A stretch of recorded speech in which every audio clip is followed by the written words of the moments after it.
Buonasera a tutti, naturalmente questa sera il colonnello Cadetu ci parlerà di un personaggio diciamo importante di Vittorio Veneto, ecco, e diciamo come ha detto il colonnello un personaggio per tutte le stagioni, cioè è stato un uomo molto, come possiamo dire, adattabile, nel senso che ha rivestito tanti ruoli. Comunque un personaggio importantissimo che a mio giudizio è poco reclamizzato dalla città ed è poco considerato, perché meriterebbe, è vero, qualcosa di più, maggiore considerazione. Quindi comunque noi ci tenevamo a fare questa conferenza perché appunto per mettere in luce il personaggio. Io vi ringrazio e vi ricordo che l'attività del circolo riprenderà l'8 settembre appunto con la conferenza dell'8 settembre. Grazie e buonasera. Buonasera a tutti. Confesso di essere un po' intimidito data la presenza dell'amico e nipote soprattutto di Alessandro Tandura, Nino Valenti, di uno storico come Ido Tarosso in fondo, che però è lì che, con le orecchie aperte. Ecco, parliamo di Alessandro Tandura, un uomo che veramente meriterebbe più di quanto non abbia avuto dalla città, che sembra esserselo quasi dimenticato. Pensate, la famiglia Tandura ha 2 medaglie d'oro, un padre e un figlio, al quale non ha intitolato il più bel viale di Vittorio Veneto, ma 20 metri di strada che si dividono in 2. Mentre quel bel viale d'ingresso, viale Celante di Vittorio Veneto, è intitolato a un partigiano di Fontanelle, manco di Vittorio Veneto, di Fontanelle. Comunque questo in altri casi ha fatto dire al poeta: ingrata patria, non avrai le mie ossa. Allora Alessandro Tandura nasce a Vittorio Veneto, padre insegnante, mamma casalinga, frequenta le scuole. Nasce a Serravalle soprattutto, ecco, diciamo questo. Nasce a Serravalle, frequenta le scuole, ogni tanto fa qualche capatina nella zona di Piazza Meschio perché c'era una bella ragazzina che gli interessava. E allora ogni tanto quando andava là, anche se non era un bevitore professionista, andava a bere qualcosa per vedere questa paronzina. La famiglia, sto parlando di Maddalena Petterle, che poi diventerà sua moglie, il cui padre gestiva la trattoria che c'è ancora alle Colonne. Il locale esiste ancora. E insomma questo giovanotto faceva il filo a questa ragazza, anche se non aveva il coraggio di dichiararsi apertamente, però la ragazza, che non era stupida, l'aveva capito e un bel giorno gliel'ha detto lei a lui: io sposerò te. Scoppia la prima guerra mondiale. Un piccolo passo indietro. Alessandro Tandura, quando ha fatto la visita di leva, non era stato fatto idoneo, perché non era altissimo. Però poi, scoppiandosi la guerra, qualcuno ha detto: ma insomma, se il re è piccolo, perché anche i soldati non possono essere piccoli? E così hanno abbassato i limiti di altezza per essere idonei a fare il soldato. E guarda caso Alessandro Tandura riesce a essere arruolato perché era 2 centimetri più alto dell'altezza del re. E questo ha dato anche,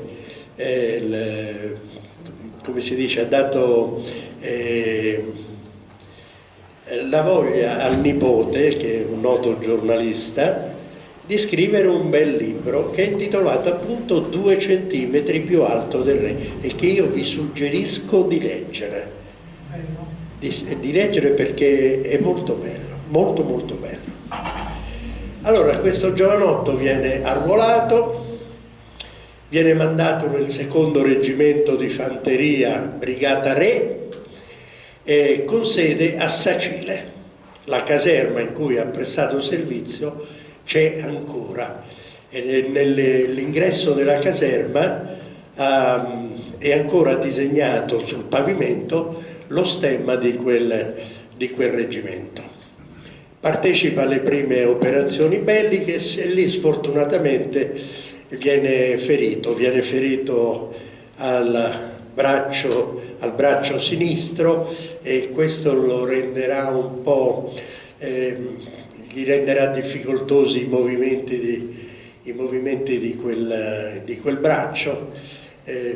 Gli viene data una lunga convalescenza alla quale lui in parte rinuncia per poter tornare al reggimento, però tutti gli sforzi che lui ha fatto sono stati un po' vani.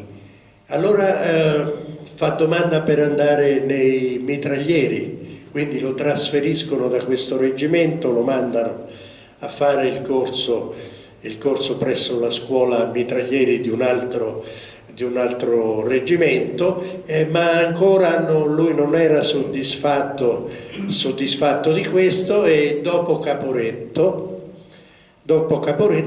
si arruola nel 20° reggimento Arditi, Fiamme Nere, che poi era il reggimento Arditi, era il battaglione Arditi del 2° reggimento brigata Re, in cui era stato arruolato.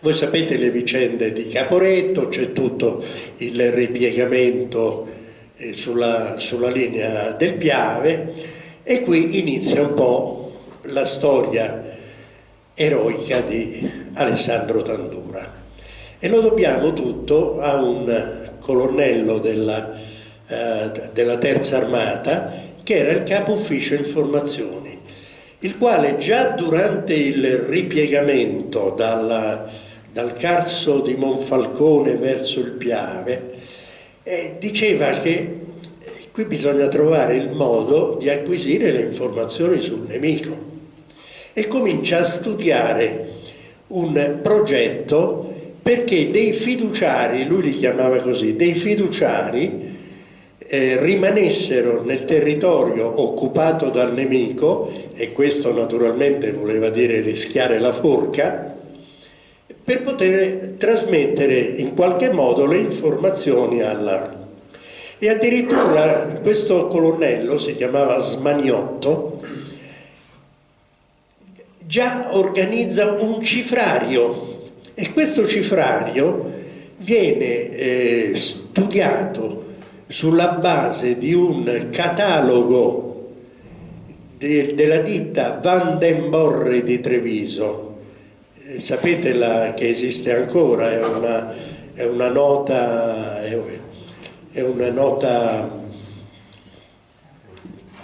azienda florivivaistica, e sulla base di quel catalogo erano già stati studiati i termini e le corrispondenze.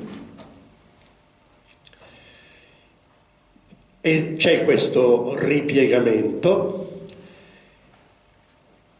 La Terza Armata si stabilisce a Mogliano Veneto, nella villa Stucchi, e quindi da lì questo colonnello Smaniotto comincia a dare corpo a quelle che erano soltanto delle idee.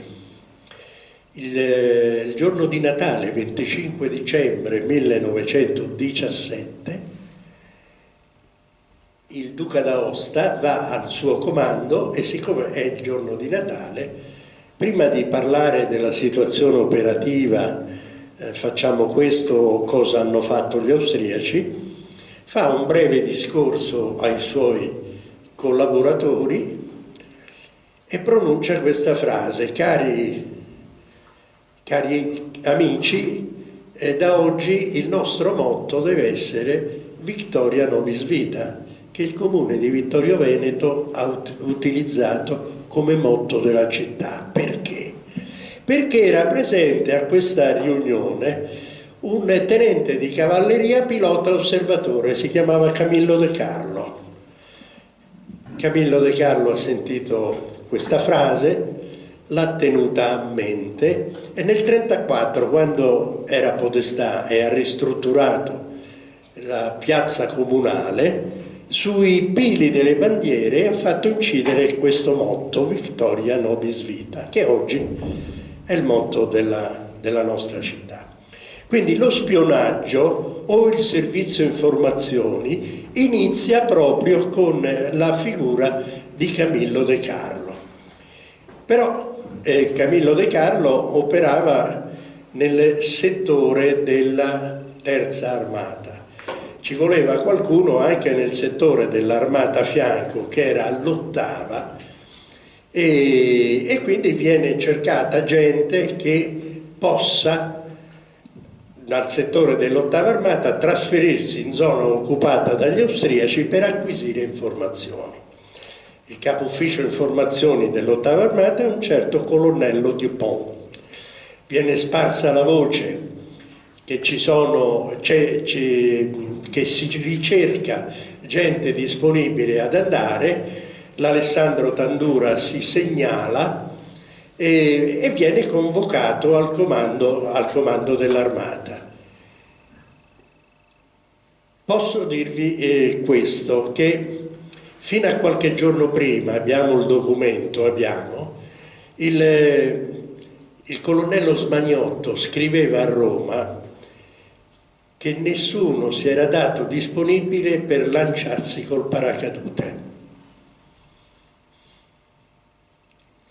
E invece a Tandura gli dicono: bisogna che ti lanci col paracadute. Lui lì per lì non ci pensa, comunque accetta perché c'ha la fidanzata in territorio occupato, c'ha i genitori in territorio occupato, quindi ha un certo interesse, diciamo, che lo riguarda personalmente, oltre al compito di fare qualcosa per la sua patria.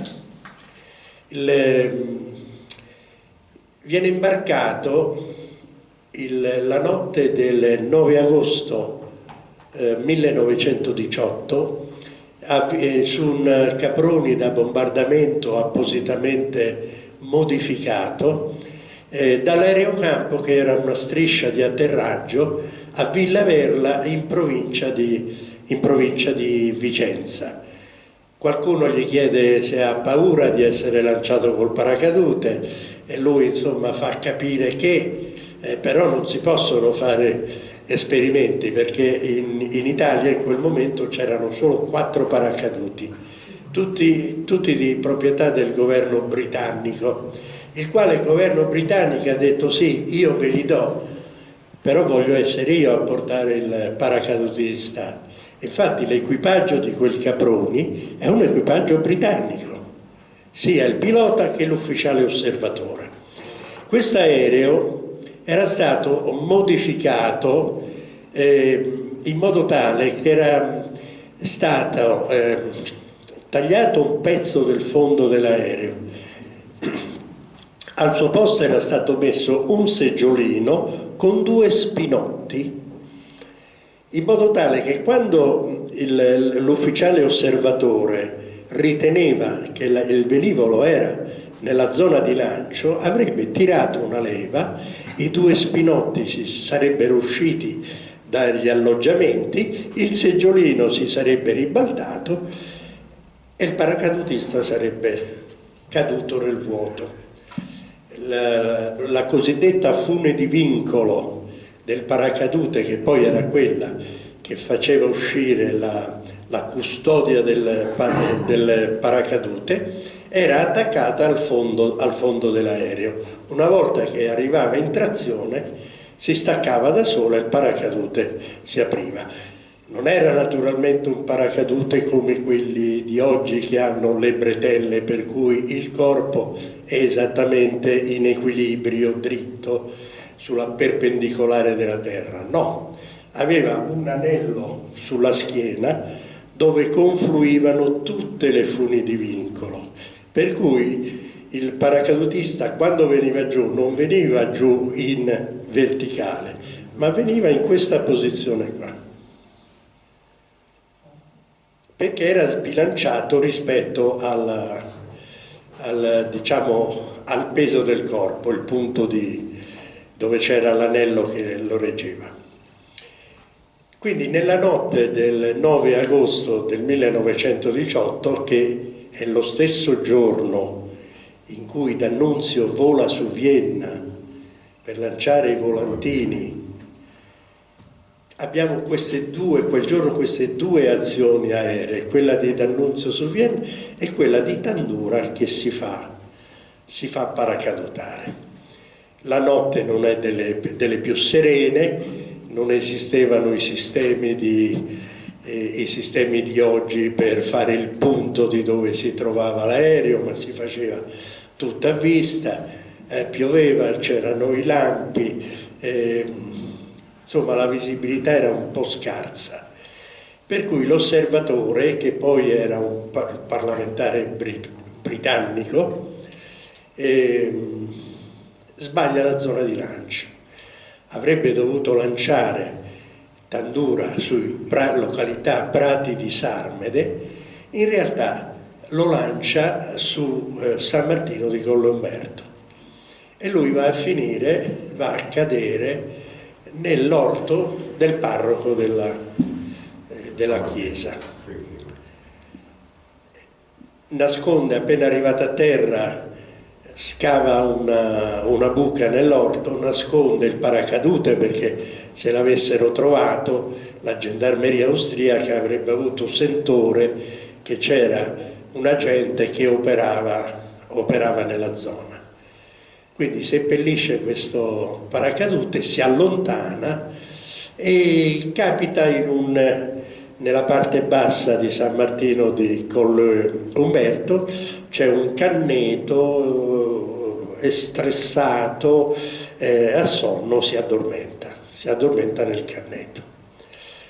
La mattina dopo incontra una signora, la ferma, senza dirgli chi è, la prega se può andare a trovare la signorina Maddalena Petterle e dirgli se può raggiungerla in una località del Visentin che si chiama Col del Pel, perché lì era stato fissato la sua residenza.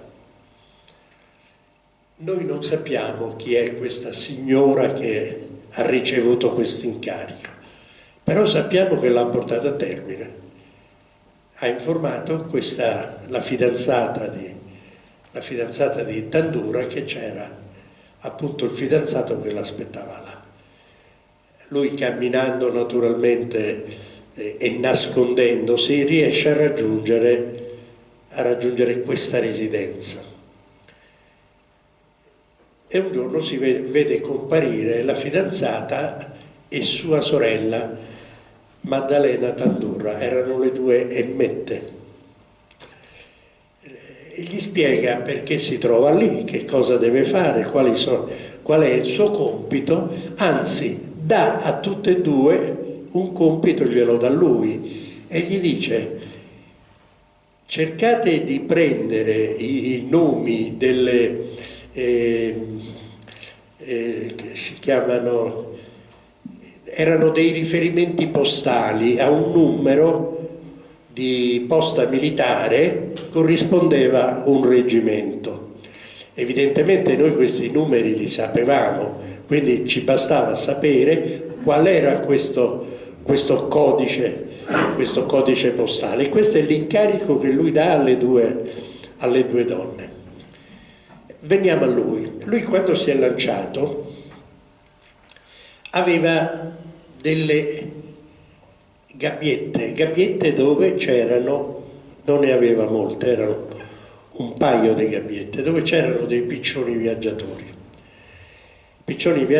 con i quali lui doveva comunicare con le piccionaie che erano schierate lungo la linea del Piave.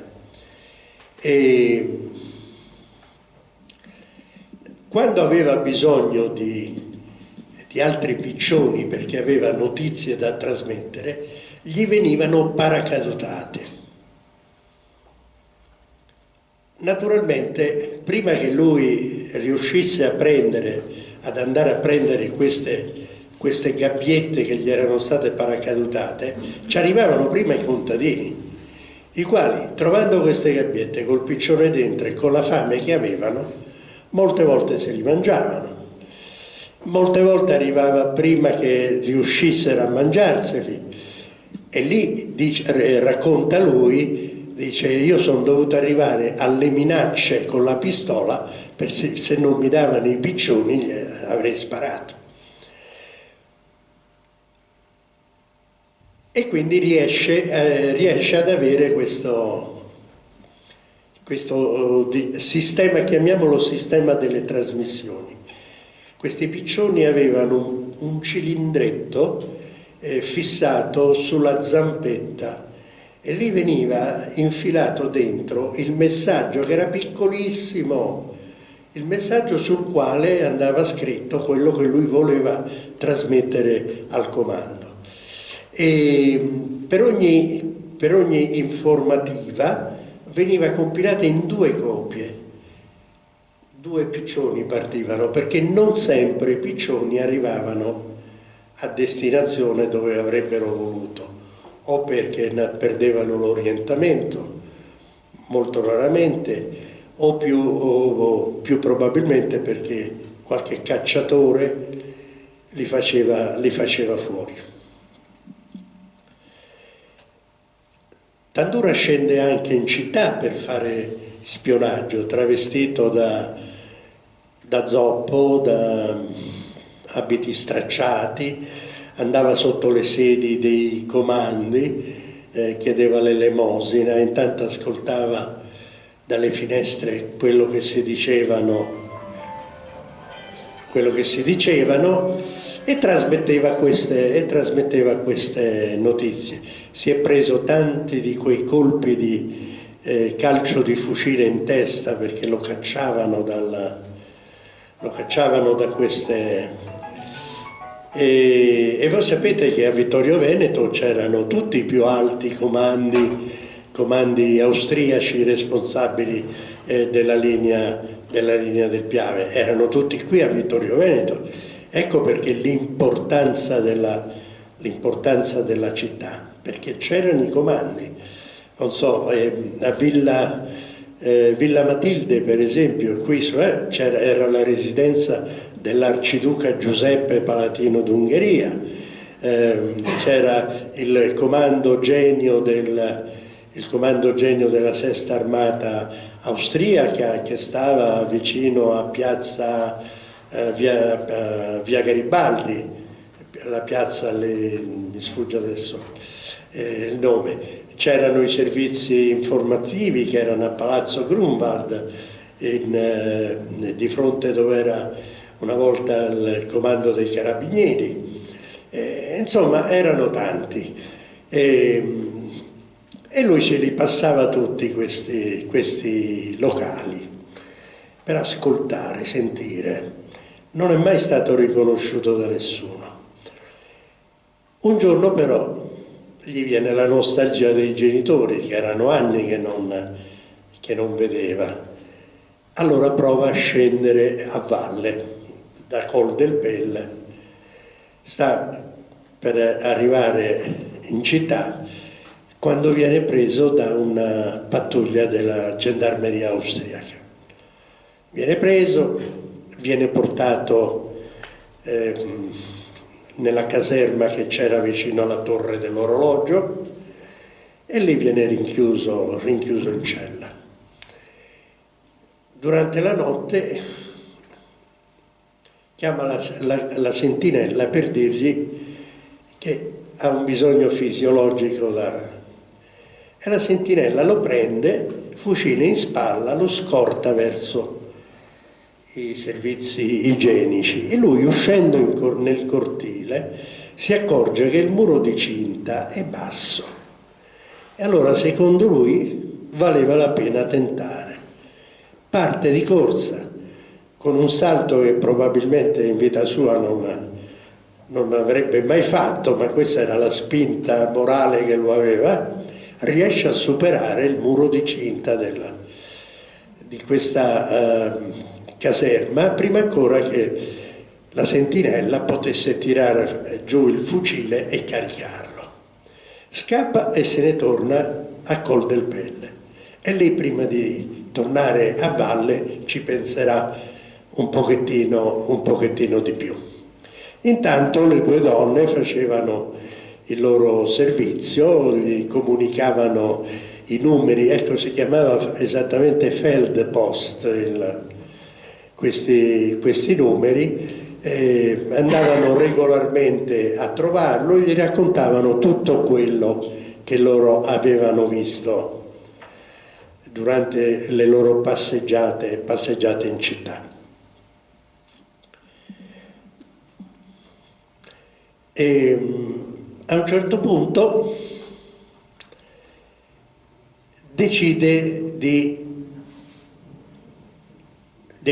che ormai sarebbe anche ora di tornare, perché informazioni ne aveva avute, vorrebbe tornare in territorio occupato dagli italiani e si mette in marcia, non prima di aver mandato però il solito messaggio dove c'era scritto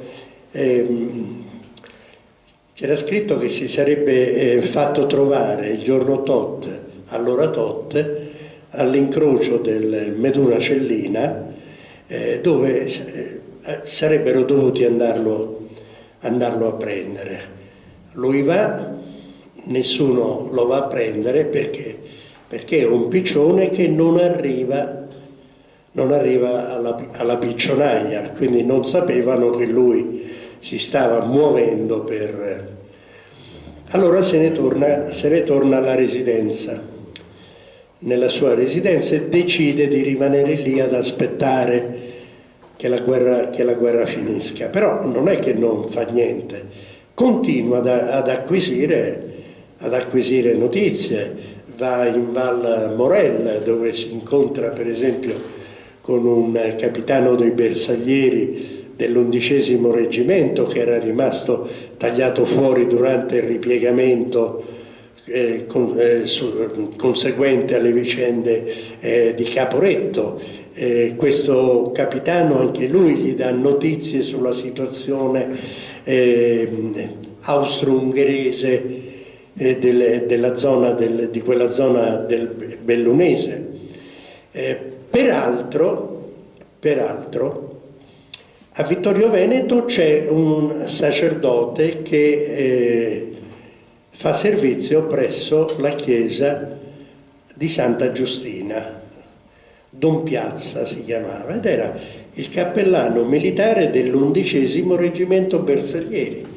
Anche lui era rimasto tagliato fuori, come sacerdote si è presentato subito al vescovo di Vittorio Veneto, il quale vescovo gli affida la curia della chiesa di Santa Giustina, e da quel momento questo sacerdote comincia a fare il parroco come tutti gli altri. Il desiderio di vedere i genitori si fa nuovamente sentire e questa volta lui scende in città e riesce ad arrivare a casa dei genitori. Potete immaginare che festa ci sia, ma feste fatte tutte in silenzio, perché anche i muri ascoltavano, e quindi insomma l'importante era che lui sa che i suoi genitori stanno bene e che i genitori sanno che lui è vivo e sta facendo qualcosa di importante per l'Italia. Finita questa visita se ne torna sempre alla residenza, finché un'altra volta, scendendo, viene nuovamente preso dalla gendarmeria. Questa volta lo prendono e lo portano a Sacile, rinchiudendolo nella caserma che era stata la sua caserma del secondo fanteria, che era diventata una sorta di campo di concentramento dove venivano appunto rinchiusi tutti questi soldati, o che scappavano da altri campi di concentramento o che comunque venivano catturati in territorio occupato dal nemico. Un giorno prendono tutti questi prigionieri e decidono di portarli in Croazia a costruire strade. Vengono messi tutti in fila, portati alla stazione di Sacile e vengono caricati su carri ferroviari. Il povero Alessandro D'Andura è così sfortunato che gli capita intanto una vettura di terza classe con i sedili di legno, pensate. Arrivare in Croazia su sedili di legno, insomma, non era molto. E in più mancava il vetro del finestrino. Quindi pensate che spifferi d'aria che c'erano. Il treno parte, appena partito però rallenta alla curva d'entrata della stazione di Fontana Fredda. Il D'Andura non ci pensa due volte, salta sul sedile e si butta dal finestrino. Il treno intanto continua la sua corsa, il gendarme che passeggiava nel corridoio della carrozza tenta di tirare giù il fucile per sparargli, ma lui è già sparito. Poveraccio, naturalmente nella caduta si provoca qualche scoriazione, pensate che tensione nervosa doveva avere in quel momento, aspetta la notte e si dirige verso Vittorio, camminando lungo la Pedemontana, perché la Pedemontana offriva più possibilità di nascondersi, perché era più boscosa e tutto.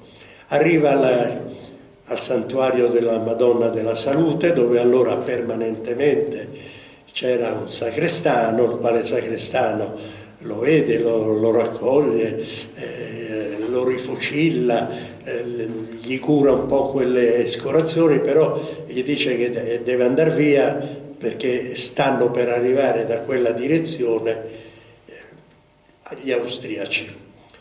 E lui ritorna a casa dei genitori, non va più nella residenza, va a casa dei genitori. Si presenta lì, naturalmente è stordito dalla febbre alta, possiamo immaginare la situazione. Allora i genitori ritengono che lui abbia bisogno di essere visitato da un medico, solo che medici a Vittorio non ce n'erano, facevano parte di quella categoria di benestanti che subito dopo Caporetto aveva tagliato la corda ed era andata oltre piave. Come si può fare? A Vittorio c'è solo un medico che visita i cittadini vittoriesi, peraltro è un tenente medico che è stato preso prigioniero e quindi anche nell'interesse degli austriaci è autorizzato a curare la popolazione civile, scortato però da 2 gendarmi. Avvertono il posto tappa militare che c'è bisogno del medico, gli viene inviato, si chiamava dottor Sbertoli, si chiamava il medico, gli viene inviato sempre scortato da questi due gendarmi, solo che era stato detto al posto tappa che il medico serviva per una signorina. Come si fa? Allora, con la scusa che è da visitare una signorina, i due gendarmi vengono tenuti in cucina, gli hanno offerto un bicchiere di vino per distrarli, e il dottore va a visitare il Tandura, e anche lui resta sorpreso dal fatto, perché si aspettava una ragazza, si aspettava. Comunque non è niente di è una forma di stress, e possiamo capirlo anche per quello che ha fatto, che era stressato. Una buona alimentazione e l'affetto dei familiari in breve tempo l'avrebbero rimesso a posto. Intanto stiamo arrivando verso la fine della guerra. Lui chiede alla Sadi, sa che a Vittorio Veneto il comandante del posto tappa è un avvocato triestino, ufficiale dell'esercito austriaco, sa che è di forti sentimenti italiani, e allora chiede di poter parlare con lui. E a chi lo chiede? Lo chiede a Monsignor Piazza, che era il parroco di Santa Giustina, il quale era già in contatto con questo ufficiale. Dove era il posto tappa? In via Cavour, dove c'era la villa Lucheschi. Quello era il posto tappa dell'esercito austriaco. I due si incontrano, questo tenente Pagnini triestino e Tandura. Il Pagnini ha con sé tutto quello che gli può servire per rilasciare un lasciapassare a Tandura, che viene compilato proprio col nome di Alessandro Tandura. Questo per evitare, nel caso fosse stato catturato e sul lasciapassare ci fosse stato un altro nome, per evitare che avessero indagato più a fondo e scoperto che gli dà certe notizie, che vengono anche queste trasmesse al comando italiano. Intanto si avvicina alla fine della guerra e Tandura sente che qualcosa c'è nell'aria e manda un ultimo piccione, l'ultimo, dove prega il comando di paracadutargli la sua divisa, perché dice: quando entreranno le truppe a Vittorio Veneto io voglio presentarmi con la mia divisa da ufficiale dell'esercito italiano. Naturalmente questa richiesta viene disattesa, non gli viene lanciato nulla, però lui continua ad occupare. Il 30 ottobre del 1918, e voi sapete che il 30 ottobre entrano le truppe italiane. Cosa succede? Succede che una squadriglia da bombardamento italiana, nel bombardare i comandi austriaci nella zona di Piazza San Francesco, durante il bombardamento, fra l'altro, uccidono anche dei cittadini vittoriesi. Mentre raggiungono la Pedemontana per bombardare dei depositi austriaci, uno di questi aerei, un Caproni, manca neanche a farla apposta, viene colpito, quindi si stacca dalla squadriglia, vola più lentamente, finché viene circondato da 6 Aviatik austriaci che provengono da dietro il Visentino, quindi dal Bellunese verso la pianura. Il pilota non scappa, accetta il combattimento contro questi Aviatik, ne abbatte 2 finché viene colpito ai serbatoi e l'aereo si perde verso la Pedemontana. Scrive nel suo libro di ricordi 3 mesi di spionaggio oltre il Piave, Tandura, dice: l'ho visto cadere in direzione di oddio, ho un vuoto di mente, una certa direzione. Dice: mi sono recato lì, ho visto l'aereo abbattuto, ho trovato l'equipaggio carbonizzato, 2 dell'equipaggio avevano l'uniforme dell'esercito degli Stati Uniti. Questo è quel Fenafle de White, che poi è l'unico combattente americano della Grande Guerra decorato di medaglia d'oro al valor militare dal governo italiano e che abbiamo recentemente commemorato presso la base USA di Vicenza, dove hanno fatto un convegno sulla partecipazione degli Stati Uniti alla guerra in Italia. Di quest'aereo noi abbiamo anche notizia sul registro dei morti del comune di Tarso. Alla data non del 30 di ottobre, ma alla data del 2 di novembre è scritto i nomi dei due piloti americani, Becker si chiamava il secondo, e c'è scritto visti cadere dal cielo di Vittorio Veneto. Mentre per i 2 mitraglieri, che erano 2 italiani, c'è scritto visti cadere dal cielo di Vittorio Veneto liberata.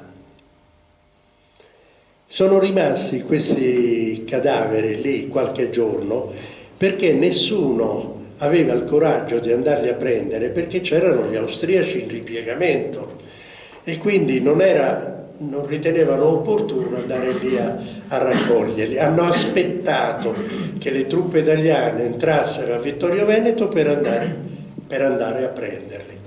Vengono sepolti lì a Tarso, poi naturalmente le salme sono state trasferite in altri cimiteri. Insomma, la guerra finisce. Il 30 di ottobre a Vittorio Veneto, qui in cattedrale, c'è un Te Deum di ringraziamento di notevoli, diciamo, uso un termine un po' improprio, di notevoli proporzioni, nel senso che c'erano ben 3 vescovi, c'era il vescovo di Vittorio Veneto, c'era Monsignor Longhin che era il vescovo di Treviso e c'era Monsignor Bartolomasi che era il vescovo militare, il primo vescovo castrense. C'è il re Vittorio Emanuele, si ritrovano tutti qui a Vittorio e Vittorio Emanuele incontra anche il generale Grazioli, che era suo compagno alla scuola militare di Roma. Ecco, vedete questa Tandura, insomma, viene decorato di medaglia d'oro al valor militare. A Maddalena Petterle e a Maddalena Tandura viene concessa la medaglia d'argento al valor militare e la guerra in qualche modo finisce. Però non finisce diciamo, la vita di Tandura. Tandura ormai è innamorato non tanto della guerra quanto della vita militare che ha fatto, e allora fa domanda per essere trattenuto in servizio. Aveva raggiunto il grado di tenente, questo gli avrebbe dato anche la possibilità, avendo diciamo un reddito, di sposare la sua Maddalena. Gli viene risposto che non può fare l'ufficiale perché non ha il diploma. E lui si pone anche la domanda: perché per morire in guerra nessuno gli ha chiesto se aveva il diploma o no? Ma queste sono quelle domande filosofiche che non otterranno mai risposta. E allora si mette a studiare e si prende il diploma dell'istituto magistrale. Adesso può fare l'ufficiale. Viene arruolato come ufficiale, trasferito dagli arditi che come corpo sono stati sciolti alla fine della guerra perché davano preoccupazioni per l'ordine pubblico, e viene trasferito in un reggimento alpino a Belluno, al 7° Alpini.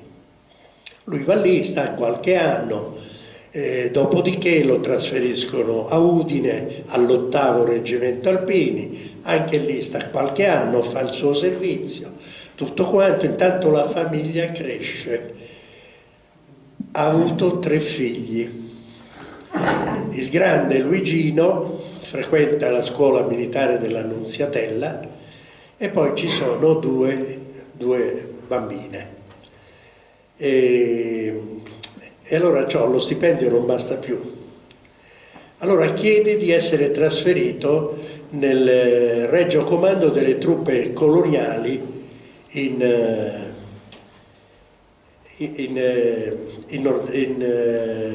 Eritrea. Lo accontentano, lo mandano lì lo stipendio è più alto, perché in colonia sono pagati meglio, perché ci sono più disagi e sta lì circa 3 anni senza vedere la famiglia, perché non poteva far venire la famiglia in quanto faceva servizio presso le una unità operativa che era un battaglione Benadir, se non mi ricordo male il nome. E poi lo trasferiscono in un ente più territoriale, e allora viene autorizzato a portare se vuole portare la famiglia, e lui scrive a casa, gli dice: chiudi tutto, prendi le bambine, vieni qui, perché ho preparato un alloggio per stare tutti insieme. Solo le bambine, perché il maschio è sempre al collegio militare. E la povera Maddalena si prende le bambine, chiude casa, si imbarca e sbarca a Mogadiscio. Lui ha preparato un grande rinfresco per accogliere la sua famiglia. Un gran rinfresco come si usava da quelle parti. Vede la moglie con le bambine scendere dalla nave e montare sulla scialuppa che le porterà, perché le navi non ancoravano in porto, restavano un po' a largo. Le vede salire sulla scialuppa, le vede scendere sul molo, e a quel punto lui si mette a correre e gli va incontro, riesce ad abbracciare la moglie, e mentre l'abbraccia un infarto se lo porta via. Questa è la vita di Alessandro Tandura. Il finale però, è ancora più, non so come definirlo, drammatico non è la parola esatta. Questo è successo negli anni, se non sbaglio, 36-37, bisognerà aspettare il 1968 perché la salma di questo cristiano rientrasse in Italia. E sapete perché? Perché non esistevano trattati tra i due paesi, tra l'Italia, che potessero consentire il trasferimento di questi resti. L'unica cosa che possiamo così dire è che il 68 era anche il cinquantenario della fine della Grande Guerra, quindi è un po' come se fosse rientrato a casa sua alla fine del conflitto. Grazie per l'attenzione.